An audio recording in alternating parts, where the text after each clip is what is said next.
कि सर मनीष कश्यप के समर्थक मतलब ये उम्मीद जताएं कि 1.5 से 2 महीने के अंदर में मनीष कश्यप पर से एनएसए हट जाएगा। मजबूरी बन जाएगी गवर्नमेंट को हटाना। ये बहुत बड़ी बात बोल रहे हैं सर, बहुत बड़ी बात। वो मजबूर हो जाएंगे क्योंकि इनके पास अब कोई विकल्प नहीं बचा है। सबसे बड़ी ब्रेकिंग न्यूज पॉजिटिव इंडिया आपको देने जा रहा है कि मनीष कश्यप पर मदुरई तमिलनाडु के मदुरई हाईकोर्ट में एनएसए को लेकर सुनवाई हुई है और मदुरई हाईकोर्ट ने राज्य सरकार को और केंद्र सरकार को नोटिस जारी कर दिया है और इस रिपोर्ट में हम तमाम बातें आपको बताने वाले हैं। हम मनीष कश्यप के वकील शिवनंदन भारती जी से भी बात करने वाले हैं और शिवनंदन भारती क्या कहते हैं कि एनएसए कब तक हट पाएगा वो भी आपको सुनाने वाले हैं। तो बने रहे हमारे साथ, रिपोर्ट के अंत तक हम आपको पूरी बात बताने जा रहे हैं।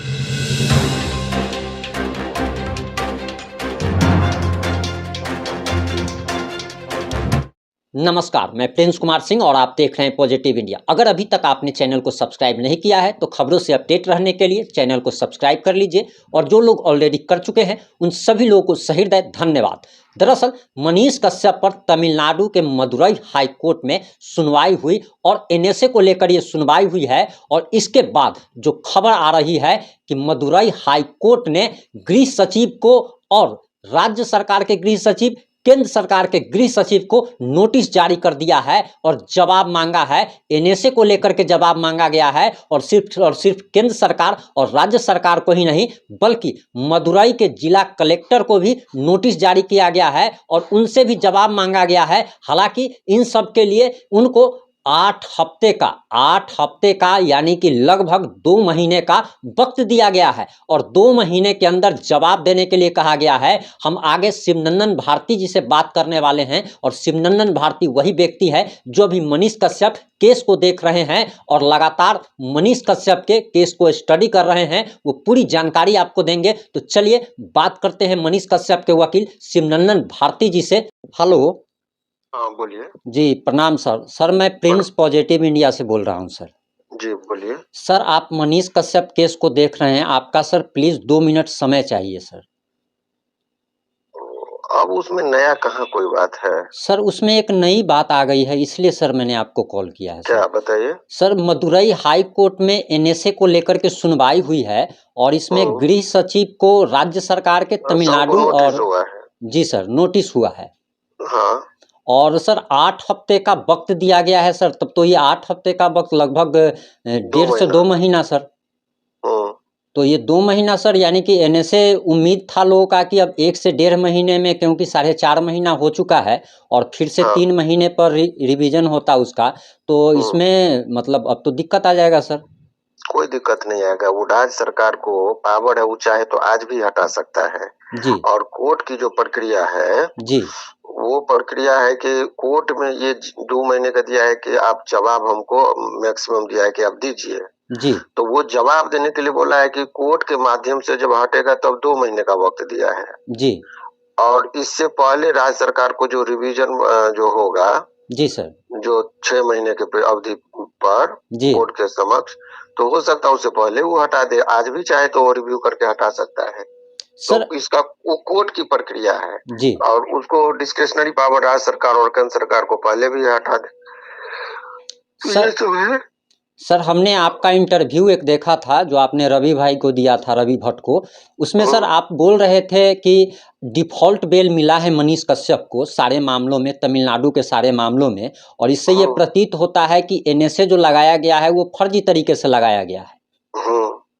तो उसके बारे में सर अगर आप कह रहे हैं कि फर्जी तरीके से और जैसा कि डिफॉल्ट बेल मिला है उससे साफ साफ प्रतीत होता है, तब तो सर इतना ज़्यादा समय कोर्ट को नहीं लेना चाहिए था। हाँ, कोर्ट की प्रक्रियाएं अलग है। उसको वो कोर्ट को आपके बाहरी चीजों से कोई लेना देना नहीं है जब तक कि वो सारे तथ्य को उनके सामने नहीं रखा जाए। कोर्ट आपका न्यूज नहीं ना खोल के देखते हैं जी कि डिफॉल्ट बिल मिला कि नहीं मिला, और न्यूज के बेसिस पर वो कुछ कर भी नहीं सकते हैं जी। ये तो मामला कोर्ट में आपको दिखाना होगा कि देखिए सभी में डिफॉल्ट बिल मिल चुका है जी। तो जब वो तो पिटीशन फाइल होगा तो अपोजिट पार्टी को मौका दिया जाएगा जी। कि आपको उसमें कुछ सफाई में कहना है, तो वही मौका दिया गया है, तब ना मेरिट पर डिसाइड होगा। जी जी। यानी कि सर मनीष कश्यप के समर्थक मतलब ये उम्मीद जताएं कि 1.5 से 2 महीने के अंदर में मनीष कश्यप पर से एनएसए हट जाएगा। मजबूरी बन जाएगी गवर्नमेंट को हटाना। ये बहुत बड़ी बात बोल रहे हैं सर, बहुत बड़ी बात। वो मजबूर हो जाएंगे क्योंकि इनके पास अब कोई विकल्प नहीं बचा है। जी, वैसे भी मैक्सिमम पीरियड 1 ईयर का है जी। यदि वो 1 ईयर तक कंटिन्यू करेंगे तो फिर बाद में जब ये कोर्ट में मामला जाएगा तो इनकी पूरी जब एक्सपोज होंगे कि कोई मटेरियल नहीं था, बिना आधार के आपने लगा दिया, तो कोर्ट की टिप्पणी के बाद बहुत सरकार की किरकिरी होगी। इससे बचने के लिए सरकार की मजबूरी हो जाएगी कि उससे पहले ही उसको हटा ले। अच्छा सर, एक चीज और, लास्ट सवाल सर, बस 1 मिनट समय लेंगे आपका, कि सर जैसा कि प्रतीत हो रहा है कि फर्जी तरीके से लगाया गया, और अगर ये कोर्ट में साबित भी हो जाता है तो क्या सरकार पर कोई कार्रवाई भी हो सकती है, या जो जिला कलेक्टर ने अनुशंसा की थी उस पे? देखिए, वो इसके लिए है कि यदि कोई अपने ऑफिशियल ड्यूटी के डिस्चार्ज के क्रम में, माने इसका मतलब ये समझिए कि जो किसी का कोई अपने पद के जो है और उस कर्तव्य पालन में यदि वो कोई कार्य करते हैं जी, तो उसमें यदि कोई भूल होता है तो व्यक्तिगत उसकी जिम्मेदारी नहीं बनती है। ये हमारे कानून में ऐसा बात है। जी, जी, जी। जैसे एग्जाम्पल के तौर पर आप समझिए कि कोई जज साहब है, किसी को फांसी दे दी है जी, और या 5 साल की सजा दे दिए, और बाद में यदि वो सुप्रीम कोर्ट से एक्विटल हो गया और 4 साल वो जेल में रह भी गया था जी, तो क्या उसकी इस अवधि के लिए न्यायालय को कोई सजा मिलेगी? तो आंसर इज नो। क्योंकि अपने ऑफिशियल ड्यूटी के डिस्चार्ज में यदि कोई त्रुटि हो गई सद्भावना पूर्वक जी, तो उसके लिए व्यक्तिगत जिम्मेदारी नहीं बनती है। उसी तरीके से कोई ऑफिसर गवर्नमेंट सर्विस में जो है उसने कोई सद्भावना पूर्वक अपने ड्यूटी के डिस्चार्ज में यदि कोई निर्णय लिया जी, तो उनकी व्यक्तिगत जिम्मेदारी नहीं होती है। तो यदि, लेकिन टर्म यह है सद्भावना पूर्वक, लेकिन यदि ये कोर्ट में एस्टेब्लिश्ड कर दे हम कि ये सारी बातें जो की गई थी वो दुर्भावना पूर्वक की गई थी, समझ गए? जी, जी, एक दुर्भावना से ग्रसित की होकर ये निर्णय लिया गया था, तब ऐसे परिस्थिति में जिनके अनुशंसा पर ये हुआ है उनको भी जो है सो जवाब देना पड़ेगा। नंबर 1। नंबर 2, यदि सद्भावना पूर्वक भी हुआ हो, यदि और वो व्यक्ति और ये पता चला कि एनएसए का कोई मटेरियल नहीं था, तो ये जो 6 महीने की अवधि या 4 महीने की अवधि जेल में बिताया है वो पल तो मनीष को लौटाया नहीं जा सकता है। तो ऐसे परिस्थिति में वो सरकार से मुआवजा की मांग कर सकता है कि हमको जेल में रहने से जितने की हमारी क्षति हुई, खास करके हमारे साख को डिफेमेटरी है, तो उसमें भी एक अलग सिद्धांत है डीप पॉकेट थ्योरी का कि जिसकी जितनी औकात उतना जुर्माना उससे लिया जाए। तो चूंकि उसमें राज्य सरकार और भारत सरकार को बनाया जाएगा तो ये करोड़ों का मुआवजा के लिए वो क्लेम कर सकते हैं। सर इसमें तो मान सम्मान के साथ भी बहुत बड़ा खिलवाड़ हुआ सर।